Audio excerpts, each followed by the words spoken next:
Hello students, मैं हूं doctor Shankar चारण और एक और टॉपिक के साथ, एक और लेक्चर के साथ। लेक्चर है राइबोसोम्स के बारे में। हमने ऑलरेडी राइबोसोम्स के बारे में थोड़ी सी बातें की थी जब हम ट्रांसक्रिप्शन और ट्रांसलेशन के बारे में पढ़े थे, जीन एक्सप्रेशन। तो वहाँ पे मैंने आपको बताया था कि राइबोसोम्स क्या होते हैं।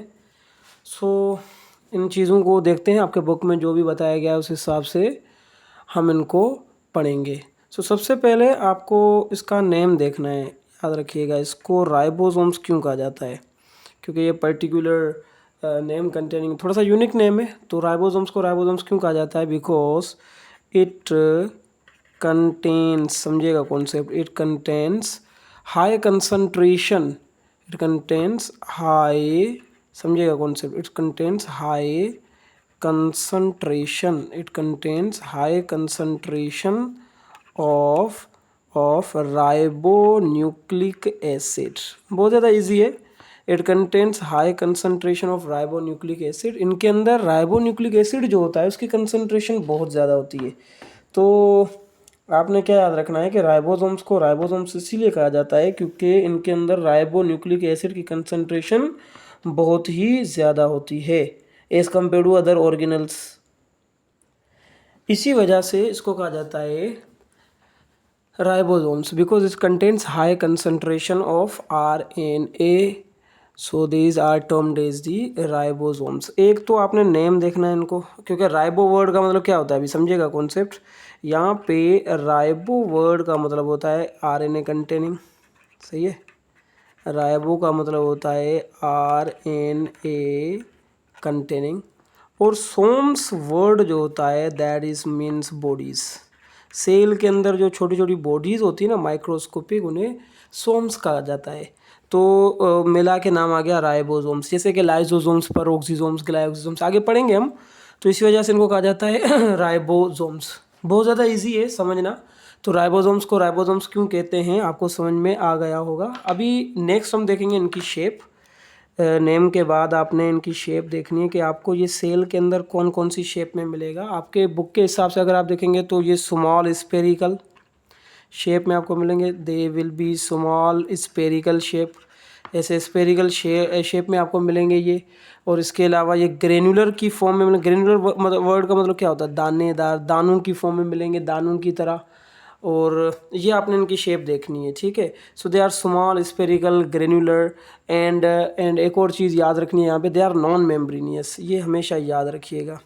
जब मैंने आपको सेल के कंपोनेंट्स के बारे में बताया था तो वहाँ पे मैंने कहा था कि बहुत सारे ऑर्गेनल होते हैं जो कि मेम्ब्रेन कंटेनिंग होते हैं, लेकिन कुछ ऐसे होते हैं जिनके अंदर मेम्ब्रेन नहीं होती, जैसे कि सेंट्रियोल और राइबोसोम्स उसी कैटेगरी से ताल्लुक़ रखते हैं। तो ये नॉन मेम्ब्रेनियस होते हैं। ये भी आपने चीज़ याद रखनी है। और एक चीज़ आपके बुक में बताई गई होगी कि इन्हें कहा जाता है साइट ऑफ प्रोटीन सिंथेसिस। जो प्रोटीन सिंथेसिस हो रही है वो यहाँ पे होती है, इसीलिए इनको कहा जाता है they are the site of protein synthesis, hence they are termed the protein factories.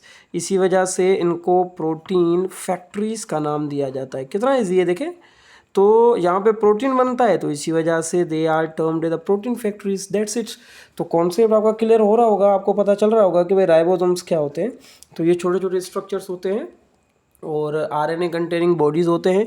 Spherical shape में भी आपको मिलेंगे, ग्रेनुलर फॉर्म में भी आपको मिलेंगे, और ये प्रोटीन सिंथेसिस करते हैं। So that's why they are also termed the protein factories.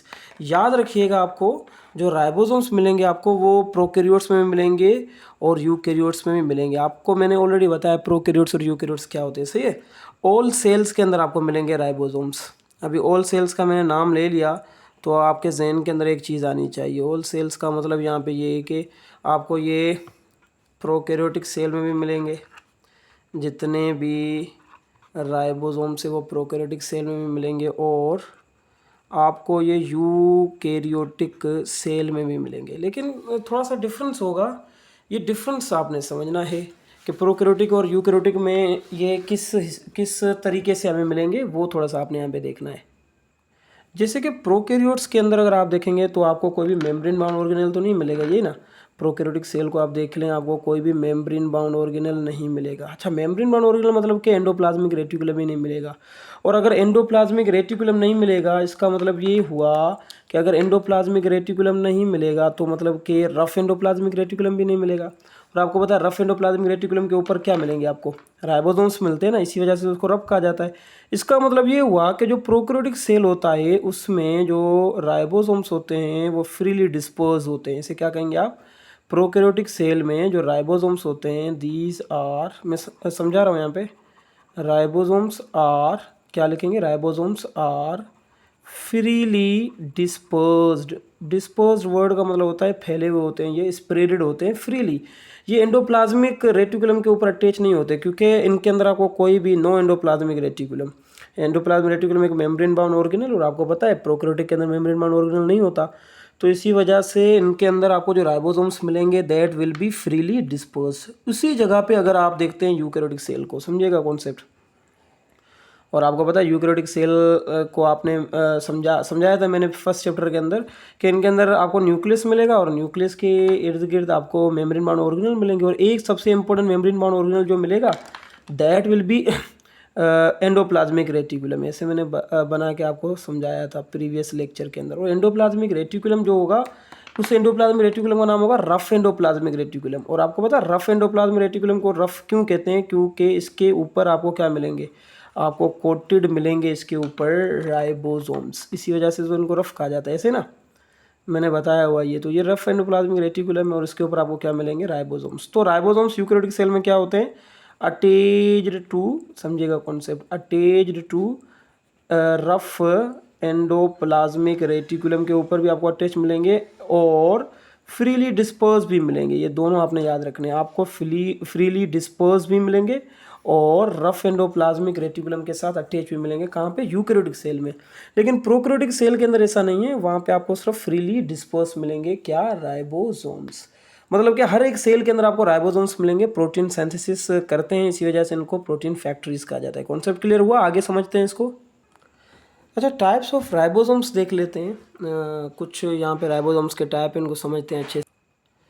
देखें, अगर आप देखेंगे राइबोसोम्स को तो आपके बुक के हिसाब से बताया गया है, तो राइबोसोम्स हमारे पास दो टाइप के होते हैं। अगर आप देखेंगे, if you are going to see the ribosomes, there are two types of ribosomes.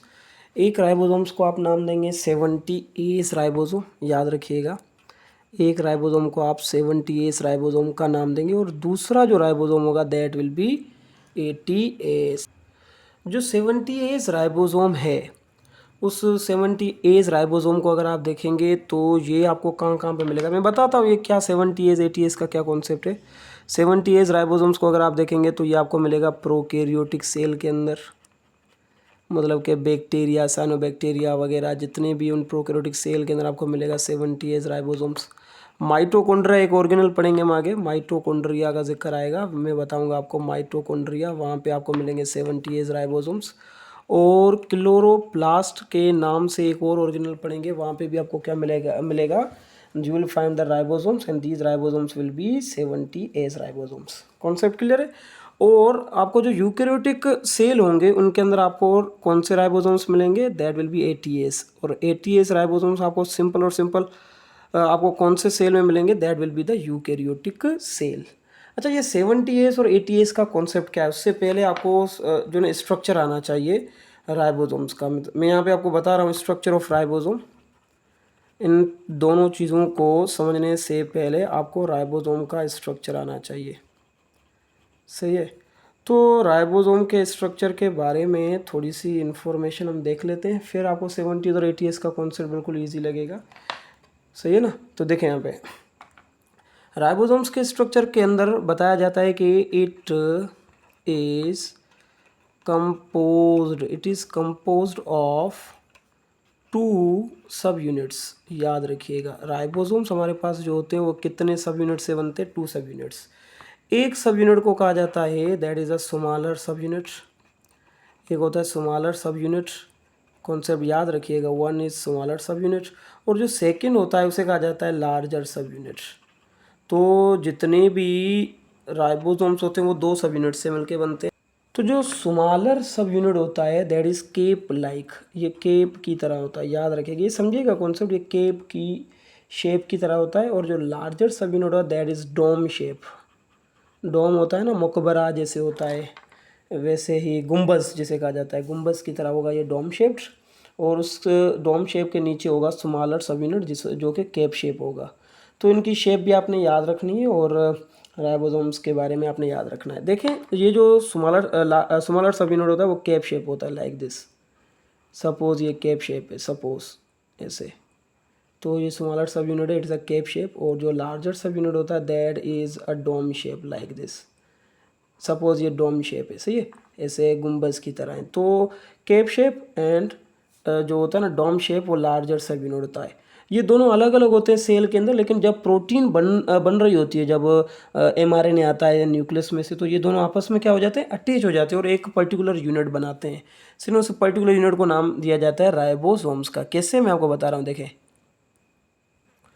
जब एमआरएनए आता है न्यूक्लियस में से, तो एमआरएनए आने से पहले जो लार्जर सब यूनिट और स्मॉलर सब यूनिट है वो आपस में हो जाते हैं अटैच और एक फंक्शनल यूनिट बनाते हैं जिसे आप नाम देते हैं राइबोसोम। सपोज ये हो गया कौन सा यूनिट, ये स्मॉलर सब यूनिट है, और इस स्मॉलर सब यूनिट के ऊपर यहाँ पे आ जाएगी एमआरएनए। और आपको पता है एमआरएनए के ऊपर क्या होती है, that mRNA is containing information. Triplets of nucleotide होते हैं जिन्हें जेनेटिक कोड कहा जाता है, एमआरएनए के ऊपर ये कोडन होते हैं और इसका मतलब होता है एक प्रोटीन, सॉरी एक अमाइनो एसिड का मॉलिक्यूल, ऐसे ही ना। तो ये स्मॉलर सब यूनिट हो गया, और स्मॉलर सब यूनिट के ऊपर अटैच आके होता है लार्जर सब यूनिट। ऐसे स्मॉलर के ऊपर लार्जर सब यूनिट अटैच हो जाता है और उनके बीच में आ जाती है एमआरएनए। ये क्या है, ये जो ग्रीन कलर में मैंने बनाया दैट इज एमआरएनए, सही है। तो ये यूनिट कौन सा हो गया, this unit is termed as the larger subunit, सही है, ये लार्जर सब यूनिट है। और ये वाला यूनिट क्या कहलाएगा, दिस इज द स्मॉलर सब यूनिट, ये केप शेप है, सही है, स्मॉलर सब यूनिट केप शेप होता है। और लार्जर सब यूनिट आप अगर गौर से देखेंगे तो डोम शेप आपको नजर आएगा। तो ये किसका स्ट्रक्चर मैंने बनाया है, ये मैंने स्ट्रक्चर बनाया है राइबोसोम्स का। आ रही बात समझ में, ये अभी फंक्शनल राइबोसोम्स बन गया। तो याद रखिएगा स्ट्रक्चर ऑफ राइबोसोम्स ऐसे। तो कितने टाइप के राइबोसोम्स होते हैं, एक होता है 70S राइबोसोम और एक होता है 80S राइबोसोम। ये आपको 70S और 80S राइबोसोम्स कहाँ कहाँ पे मिलेंगे, दोबारा मैं आपको यहाँ पे समझा रहा हूँ। अगेन आपने समझना क्या है, एक होता है लार्जर सब यूनिट, एक होता है स्मॉलर सब यूनिट, ठीक है। राइबोसोम्स का ये स्ट्रक्चर है। तो ये जो स्मॉलर सब यूनिट तो केप शेप होता है और लार्जर सब यूनिट जो होता है वो डोम शेप होता है। उनके बीच में एमआरएनए लग जाता है और फिर एमआरएनए के बेसिस पे, एमआरएनए के बेसिस जैसा कोड होगा वैसा यहाँ पे आके अटैच होगा एंटी कोडोन वाला एक स्ट्रक्चर जिसका नाम क्या होगा, that is termed as tRNA. और टीआरएनए ये सारे आपस में अटैच होंगे और अटैच होने के बाद they will be forming a structure, amino acids मिलकर क्या बनाएंगे, तो वो प्रोटीन बनाएंगे ना। तो ये टीआरएनए आ जाएगा, ऐसे ना, ये टीआरएनए हो गया और ये एमआरएनए हो गया। और राइबोसोम्स कौन से आरएनए से बनाए, दैट इज आरआरएनए। 3 टाइप के आरएनए पढ़े थे ना हमने। तो ये टीआरएनए के ऊपर एंटी कोडन होते हैं, एमआरएनए के ऊपर कोडन, सारी चीज़ें और कॉन्सेप्ट आपको आते हैं। तो ये प्रोटीन बनते हैं राइबोसोम्स के ऊपर। अगर ये एंडोप्लाज्मिक रेटिकुलम के ऊपर अटैच है तो वो रफ एंडोप्लाज्मिक रेटिकुलम कहा जाएगा उसको, और वो भी प्रोटीन बनाने में हेल्प करेगा। और ये फ्री डिस्पर्स होंगे फिर भी प्रोटीन बनेगा। तो कहने का मतलब ये जो राइबोसोम है ये फंक्शनल यूनिट बनेगा और फिर बनेगी प्रोटीन। और जैसे ही प्रोटीन बनेंगे तो ये दोनों अलग हो जाएंगे, फिर ये दो अलग हो जाएंगे और फिर दोबारा जब एमआरएनए के अटैच होगा तो फिर ये फंक्शनल होना शुरू हो जाएंगे। कॉन्सेप्ट क्लियर हुआ आपका। तो हम बात कर रहे थे 70s और 80s राइबोसोम्स की, वो क्या होते हैं दोबारा समझा रहा हूँ आपको। तो दोबारा देख लेते हैं ये जो 70S और 80S का कॉन्सेप्ट है अगेन। तो मैंने कहा कि एक होता है 70S राइबोसोम, ठीक है। कौन सा राइबोसोम, 70S राइबोसोम। ये इसको 70S क्यों कहा जाता है और 80S को 80S क्यों कहा जाता है, ये सारी चीज़ें यहाँ पे देखते हैं। भाई जो 70S राइबोसोम्स होते हैं उनमें अगर आप देखेंगे तो एस वर्ड का मतलब होता है स्वेडबर्ग कांस्टेंट। इसका मतलब क्या होता है, एस का मतलब होता है स्वेडबर्ग कांस्टेंट। और ये जो स्वेडबर्ग कांस्टेंट या स्वेडबर्ग यूनिट जो होता है उसकी वजह से इसका नाम है एस। तो 70S का मतलब क्या होता है, स्वेडबर्ग यूनिट, समझिएगा कौन, Svedberg unit that is S. आ रही बात समझ में। तो स्वेडबर्ग यूनिट जो होता है वो यूनिट आता है हमारे pass on basis of sedimentation rate. ये आता है हमारे pass on basis of sedimentation rate.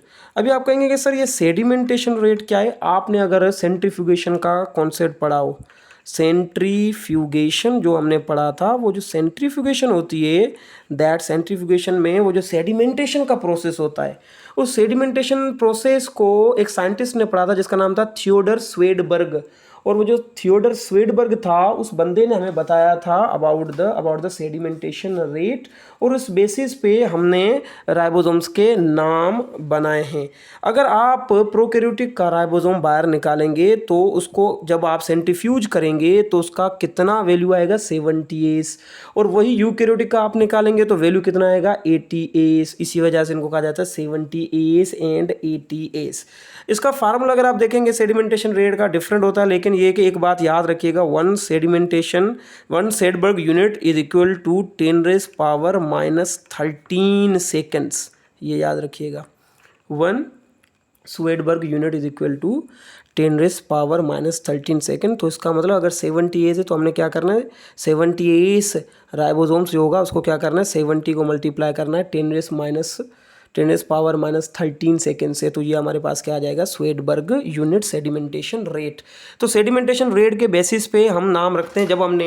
जब हमने प्रोकैरियोटिक का सेल निकाला, समझिएगा कॉन्सेप्ट, जब हमने प्रोकैरियोटिक का सेल लिया और प्रोकैरियोटिक सेल जो था, सपोज दोबारा मैं यहाँ पे बना रहा हूँ, थोड़ा सा कॉम्प्लिकेटेड लेकिन समझिएगा। सपोज ये हमारे पास प्रोकैरियोटिक सेल है, ठीक है, और इस प्रोकैरियोटिक सेल के अंदर जो राइबोसोम्स थे, जब मैंने वो राइबोसोम्स निकाले, ठीक है, और इस राइबोसोम्स को जब मैंने सेंट्रीफ्यूज किया तो उसका जो वैल्यू मेरे पास आया वो कितना था? 70s।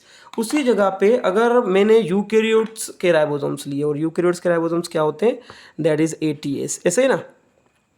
यूकैरियोट्स के राइबोसोम्स होते हैं 80s राइबोसोम्स, और जो 80s राइबोसोम्स थे वो यूकैरियोट्स के अंदर होते हैं। मैंने आपको ऑलरेडी बताया हुआ है। जब मैंने 80s राइबोसोम्स लिए किसके? यूकैरियोटिक सेल के, तो मुझे ये पता चला कि ये जो यूकैरियोटिक सेल हैं इनके अंदर जो राइबोसोम्स हैं, कॉन्सेप्ट को देखिएगा बस, इनके अंदर जो राइबोसोम्स है, जब मैंने इनका सेडिमेंटेशन करवाया सेंट्रीफ्यूज मशीन के अंदर, तो मुझे पता चला कि इनका जो रेट था वो था 80s रेट। इसका मतलब ये हुआ कि जो राइबोसोम्स हैं यूकैरियोटिक सेल के, उनकी जो स्पीड होती है वो 80s होती है सेडिमेंटेशन रेट, और जो प्रोकैरियोट्स और माइटोकॉन्ड्रिया क्लोरोप्लास्ट के राइबोसोम्स होते हैं उनका सेडिमेंटेशन रेट होता है 70s। ये कॉन्सेप्ट आपने यहाँ पे याद रखना है। अच्छा, 80s जो होते हैं हमारे पास राइबोसोम्स, उसके अंदर आपको 2 यूनिट मिलेंगे। राइबोसोम्स क्या होता है भाई? राइबोसोम्स 2 यूनिट मिलेंगे, एक लार्जर सब यूनिट और एक स्मॉलर केप की शेप में होता है, और लार्जर किसकी शेप में होता है? Dome shape. तो ये कहा जाता है 80s राइबोसोम्स में जो लार्जर सब यूनिट होता है दैट इज 60s। अगर आप लार्जर जो ना यूनिट को अलग से भेजेंगे, सेडिमेंटेशन रेट देखेंगे तो वो 60s होगा, और जो स्मॉलर सब यूनिट होता है उसका जो सेडिमेंटेशन रेट होगा वो 40s होगा। सही है। तो यहाँ पे क्या समझना है पता है? यहाँ पे आप ये कहेंगे कि सर अगर हम इन दोनों को ऐड करेंगे तो ऐड करने के बाद जो वैल्यू आएगी वो 100 आएगी, लेकिन जब अगर मैं इसको अलग भेजूंगा तो 60s आ रहा है, इसको अलग भेज रहा हूँ तो 40s आ रहा है, लेकिन जब दोनों को मिला के भेज रहा हूँ तो फिर 80s क्यों आ रहा है? ऐसे ही ना, राइबोसोम्स तो दोनों को मिला के कहते हैं ना, अलग अलग भेज रहे हैं तो ये 80s 60s है, ये 40s है, लेकिन जब दोनों को मिला के हम सेडिमेंटेशन रेट इसका देखते तो 80s क्यों आ जाता है? तो याद रखिएगा, जब आप इन दोनों यूनिट को अलग अलग बेचते हैं तो उनका शेप अलग होता है, इनकी साइज अलग होती है, इनका वॉल्यूम अलग होता है, इनकी डेंसिटी अलग होती है, लेकिन जब आप इनको मिला के भेजेंगे तो ये स्ट्रक्चर हो जाएगा थोड़ा सा कॉम्पैक्ट इन साइज, और जब कॉम्पैक्ट इन साइज हो जाएगा तो इनका जो सेडिमेंटेशन रेट होगा वो हो जाएगा हायर सेडिमेंटेशन रेट। याद रखिएगा ये कॉन्सेप्ट को, मतलब कि अगर आप भेजेंगे तो फिर आ जाएगा इनका रेट कितना आ जाएगा? 80s। ऐसा क्यों होता है? Compact in size, volume, density, ये सारे यहाँ पे डिपेंड करते हैं। आप अलग अलग इनको भेजें, जो ना वो लार्जर को अलग भेजें, स्मॉलर को अलग भेजें, तो दोनों की वैल्यूज़ अलग आएंगी, लेकिन दोनों को जब मिला के आप भेजेंगे तो वैल्यूज़ कितनी आ जाएगी? इनका जो सेडिमेंटेशन रेट होगा that will B 80s unit. अरे बात समझ में। ऐसे ही अगर आप देखेंगे जो है ना वो राइबोसोम्स 70s राइबोसोम्स, तो ये कहा जाता है कि जो 70s राइबोसोम होते हैं उनके अंदर जो लार्जर सब यूनिट होता है और स्मॉलर सब यूनिट, उनकी वैल्यूज़ डिफरेंट होती है। ये कहा जाता है कि यहाँ पे जो लार्जर सब यूनिट है that is of 50 S units और जो स्मॉलर सब यूनिट है that will B of the 30 S units. Again आप कहेंगे कि सर दोनों को अगर हम मिलाएंगे तो देयर विल बी 80s, लेकिन जब सॉरी दोनों को अलग अलग भेज रहे हैं तो 80 होगा एडिशन, लेकिन जब उनको साथ में भेज रहे तो 70 हो रहा है। तो यही again compact in size, density, friction, ये बहुत सारी चीज़ें यहाँ पे जो ना वो काम करती है। तो लेकिन आपने यहाँ पे ये याद रखना है कि ATS राइबोसोम्स को ATS इसीलिए कहा जाता है क्योंकि इसका जो सेडिमेंटेशन रेट होता है उसकी बेसिस पे इसको ATS कहा जाता है। और राइबोसोम्स जो होते हैं प्रोकैरियोट्स के अंदर, माइटोकॉन्ड्रिया और क्लोरोप्लास्ट के अंदर, वो 70 वैल्यू के होते हैं। यहाँ तक आपका कॉन्सेप्ट क्लियर होना चाहिए। सही है, समझ में आ रहा है आई गेस। हम बुक में से जब रीड करेंगे तो आपके कॉन्सेप्ट और ज़्यादा अच्छे से क्लियर हो जाएंगे। सही है, चलें जी इसको एक बार तो और देख लेते हैं। देखें यहाँ पे दोबारा समझते हैं इसको। तो हमारे पास ये जो यूनिट होते हैं वो अलग अलग होते हैं। मैं दोबारा बता रहा हूँ, एक यूनिट होता है लार्जर सब यूनिट और एक यूनिट होता है स्मॉलर सब यूनिट। ठीक है, ये दोनों अलग अलग होते हैं। आपको पता है ये कौन सी चीज़ से बने, इनकी कंपोजिशन याद रखिएगा। They are termed as ribonucleoprotein. Ribosomes कौन सी चीज़ से बने? These are ribonucleoprotein. ये कॉन्जुगेटेड मॉलिक्यूल है, मैंने बताया था कॉन्जुगेटेड मॉलिक्यूल में न्यूक्लियो प्रोटीन जब हम पढ़ रहे थे। तो न्यूक्लियो प्रोटीन में याद रखिएगा they are compose of ribonucleoprotein, means they are containing the high concentration of RNA। इसी वजह से इनको राइबोसोम्स कहा जाता है। और RNA के साथ साथ आपको क्या मिलेंगे? प्रोटीन्स मिलेंगे। सो राइबो न्यूक्लियो प्रोटीन ये कॉन्जुगेटेड मॉलिक्यूल होता है जिससे ये बनते हैं। ठीक है, तो कितना परसेंट RNA होता है और कितना परसेंट प्रोटीन होता है ये याद रखिएगा। It is said that the RNA is 40%, 40% RNA मिलेगा आपको, और जो 60% होगा that will be the protein in ribosomes. तो मतलब कि ये कौन सी चीज़ से बने हैं? RNA और प्रोटीन। मैंने बायोलॉजिकल मॉलिक्यूल आपको पढ़ाया था। RNA के अंदर आपको एक ग्रुप मिलेगा, that group is termed the phosphoric acid group. और जो हमारे पास प्रोटीन होगा उसमें आपको मिलेगा amine group. Amine group is containing nitrogen. जैसे ना अमाइन ग्रुप के अंदर क्या मिलेगा आपको? नाइट्रोजन मिलेगा। और RNA जो होगा उसमें फॉस्फोरिक एसिड मिलेगा। तो याद रखिएगा ये जो दो यूनिट होते हैं, अगर मैं दोबारा यहाँ पे आपको समझाऊँ अच्छे से कॉन्सेप्ट बना के, देखें ये जो यूनिट होते हैं दो, अगर मैं आपको एक यूनिट बताऊँ, that unit is termed as, this unit is termed as smaller subunit. सही है, और स्मॉलर सब यूनिट भी कौन सी चीज़ से बना है? स्मॉलर सब unit is also composed of RNA and protein. अगर RNA होगा, अगर प्रोटीन होगा तो उसमें नाइट्रोजन होगा। ऐसे ना, प्रोटीन होगा तो उसमें नाइट्रोजन होगा, प्रोटीन होगा तो उसमें क्या होगा? नाइट्रोजन। अमाइन ग्रुप होगा ना प्रोटीन के अंदर, क्योंकि अमाइनो एसिड। और अगर ये RNA होगा तो RNA के अंदर क्या होगा? फॉस्फेट ग्रुप होगा। ऐसे ना, RNA will be containing phosphate group. ये स्मॉलर सब यूनिट बना रहा हूँ। और ऊपर वाला जो यूनिट होगा that unit will be termed as larger subunit. अब समझिएगा कॉन्सेप्ट को, this unit will be termed as larger subunit. ऐसे है ना, एक होता है स्मॉलर सब यूनिट और एक होता है लार्जर सब यूनिट। ये कहा जाता है जो लार्जर सब यूनिट होगा उसमें भी यही होगा, अमाइनो एसिड और प्रोटीन से बने ना ये। तो अगर मैं यहाँ पे बनाने जाऊँ तो यहाँ पे भी क्या होगा? दैट विल बी कंटेनिंग, अगर RNA तो वो फॉस्फेट कंटेनिंग होगा, अगर RNA तो वो फॉस्फेट कंटेनिंग होगा, क्योंकि RNA के अंदर आपको फॉस्फोरिक एसिड मिलेगा। RNA will B phosphate containing. और अगर वो प्रोटीन है तो वो amine group containing. Amine group में सबसे इंपॉर्टेंट चीज़ कौन सी होगी? नाइट्रोजन। सबसे इंपॉर्टेंट चीज़ क्या होगी? नाइट्रोजन। ऐसे ही याद रखिएगा लार्जर और स्मॉलर सब यूनिट को आपस में मिलाने के लिए हमें एक आयन चाहिए।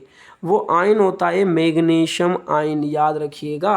तो ये जो मैग्नीशियम आयन्स होते हैं वो लार्जर और स्मॉलर सब यूनिट को आपस में अटैच करने में हेल्प करते हैं। इसके अलावा मैग्नीशियम स्टेबिलिटी देता है। इसके अलावा मैग्नीशियम ट्रांसलेशन में हेल्प करता है। इसके अलावा मैग्नीशियम, ये जो फॉस्फोरिक एसिड होता है ना, ये नेगेटिव चार्जेस कंटेनिंग होते हैं, उनको न्यूट्रल भी बनाता है। ये 3-4 फंक्शन है मैग्नीशियम आयन के, स्टेबिलिटी, प्रोटीन की ट्रांसलेशन में हेल्प करना, और ये जो फॉस्फोरिक एसिड होता है उसको न्यूट्रलाइज करना, और ये दोनों स्मॉलर लार्जर सब यूनिट को आपस में मिलाना। ये ऐसे नहीं मिलते। जब एमआरएनए आता है ना, तो एमआरएनए अटैच होने के बाद इनके बीच में आ जाता है मैग्नीशियम। याद रखिएगा, मैग्नीशियम क्या करेगा, अगर ऊपर की तरफ आरएनए का फॉस्फेट है तो नीचे की तरफ जो प्रोटीन का अमाइनो ग्रुप होगा वो आपस में मिलेंगे मैग्नीशियम की मौजूदगी में। फिर ऊपर की तरफ अगर नाइट्रोजन है तो नीचे की तरफ अगेन जगह यहाँ पे ऊपर की तरफ नाइट्रोजन एंड देन बीच में मैग्नीशियम आ जाएगा एंड नीचे फिर फॉस्फेट एंड अगेन मैग्नीशियम आ जाएगा। ऊपर अगर फॉस्फेट ग्रुप है आरएनए का तो नीचे जो होगा वो अमाइनो एसिड का क्या आना चाहिए, नाइट्रोजन ग्रुप,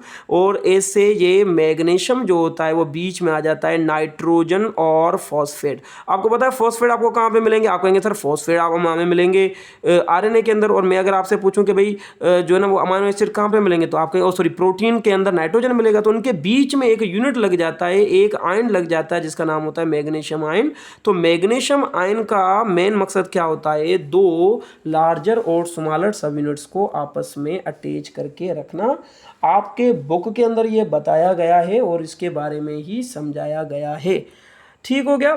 इसके अलावा आपने ये याद रखना है कि 50 से ज़्यादा डिफरेंट टाइप्स के प्रोटीन से बनता है राइबोसोम्स। ये तो इजी चीज़ें मैं बुक में से रीड करवाऊंगा, कॉन्सेप्ट क्लियर हो जाएंगे। एक और चीज़ मैं यहाँ पे आपको बता देता हूँ, ये इनका मेन काम क्या होता है, they are going to help in protein synthesis. देखें ये हमारे पास है न्यूक्लियोलस, सपोज ये न्यूक्लियस है और न्यूक्लियस के अंदर एक और स्ट्रक्चर आपको मिलेगा, that will be termed nucleolus. अच्छा, न्यूक्लियस के अंदर भी आपको एक स्ट्रक्चर मिलेगा जिन्हें कहा जाता है न्यूक्लियोलस। ये कहा जाता है जो राइबोसोम्स होते हैं वो न्यूक्लियोलस में बनते हैं। अच्छा, प्रोटीन कौन बनाता है, प्रोटीन बनाता है राइबोसोम्स, और राइबोसोम्स कौन बनाता है, न्यूक्लियोलस। इसलिए न्यूक्लियोलस को कहा जाता है ribosomal factories. What nucleolus are termed as, these are termed as ribosomal factories. इन्हें राइबोसोमल फैक्ट्रीज का नाम दिया जाता है क्योंकि ये राइबोसोम्स जो होते हैं वो कहाँ पे बनते हैं, वो न्यूक्लियोलस के अंदर बनते हैं, और फिर वो आ जाते हैं बाहर, और फिर बाहर आने के बाद ये आपस में असेंबली करते हैं लाइक दिस। सो कॉन्सेप्ट बहुत ज़्यादा इजी है। सो न्यूक्लियोलस जो होता है वहाँ पे बनते हैं राइबोसोम्स, आपके बुक के अंदर बताया गया है। और फिर वो एंडोप्लाज्मिक रेटिकुलम के थ्रू बाहर आ जाते हैं साइटोप्लाज्म के अंदर। कभी कभार क्या होता है, अभी समझिएगा कॉन्सेप्ट, इफ़ वी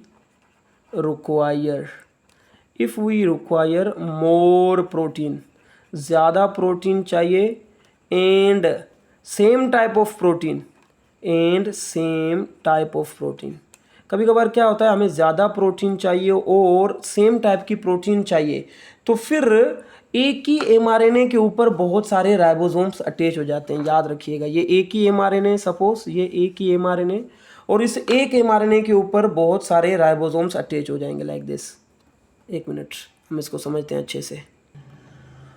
और इसे अगर आप गौर से देखेंगे तो ये एक ही एमआरएनए है, और अगर हमें ज़्यादा प्रोटीन चाहिए और एक ही टाइप की प्रोटीन चाहिए तो ये एमआरएनए तो सेम इन्फॉर्मेशन कंटेनिंग होगा ना।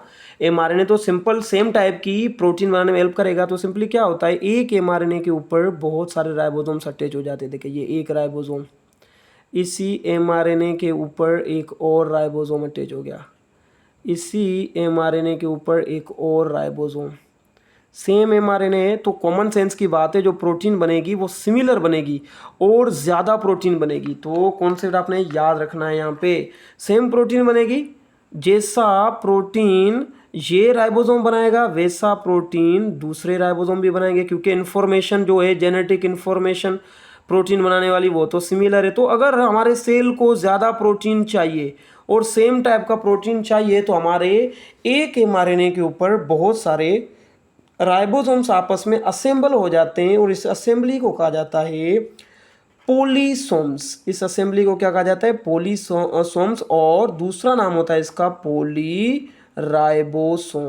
तो आपके ज़हन के अंदर आना चाहिए what is polyribosomes and what is polysomes. तो पॉलीसोम्स या पॉलीराइबोसोम्स एक ही बात है, याद रखिएगा। जब हमें ज़्यादा प्रोटीन चाहिए और सेम टाइप की प्रोटीन चाहिए तो large number of identical protein जो हमें जब रिक्वायर्ड होती है तो हमारे जो राइबोसोम्स होते हैं वो एक ही एमआरएनए के ऊपर अटैच हो जाते हैं, क्योंकि एमआरएनए के ऊपर इन्फॉर्मेशन तो सिमिलर होती है, तो बहुत सारे राइबोसोम्स अटैच हो जाते हैं एक ही एमआरएनए के ऊपर, and they are going to form the structure that is termed as the polysomes. इसका दूसरा नाम क्या रखेंगे आप? पोलीराइबोसोम्स। यहाँ तक आपका कॉन्सेप्ट क्लियर होना चाहिए। हम बुक में से रीड करेंगे तो आपके कॉन्सेप्ट और ज़्यादा अच्छे से निखर के आएंगे। आपके बुक में जो राइबोसोम्स के बारे में इंफॉर्मेशन बताई गई है उनको देख लेते हैं एक मरतबा। These are the ribosomes, RNA containing body. Ribo का मतलब होता है आरएनए, सोम का मतलब होता है bodies. So these are so named because they contain high concentration of ribonucleic acid. इनको क्यों कहा जाता है राइबोसोम्स? क्योंकि इनके अंदर हाई कंसंट्रेशन में आरएनए मिलेगा आपको। The small spherical granular non membranous structure, याद रखिएगा ये नॉन मेम्ब्रेनस होते हैं, are the sites of protein synthesis in all cell type that is prokaryotic में as well as eukaryotic cell के अंदर भी आपको मिलेंगे राइबोसोम्स। प्रोकैरियोटिक के अंदर ये जो राइबोसोम्स होंगे वो फ्रीली डिस्पर्स होंगे, लेकिन यूकैरियोटिक के अंदर वो एंडोप्लाज्मिक रेटिकुलम के साथ अटैच होंगे जो कि रफ एंडोप्लाज्मिक रेटिकुलम बनाएंगे। तो यहाँ पे यही बताया गया है कि therefore they are regarded as the protein factories. In prokaryotic cell they are found freely dispersed in the cytoplasm due to the absence of ER, मतलब endoplasmic reticulum. In eukaryotic cell they are found free as well as attached to endoplasmic reticulum. Ribosomes are also found in the matrix of mitochondria and stroma of chloroplast, मतलब chloroplast के fluid के अंदर और mitochondria के अंदर भी आपको ribosomes मिलेंगे। Size of these ribosomes are 70S, that is prokaryotic. याद रखिएगा प्रोकैरियोटिक सेल के अंदर और माइटोकॉन्ड्रिया और क्लोरोप्लास्ट के अंदर जो आपको राइबोसोम्स मिलेंगे दैट विल बी 70S।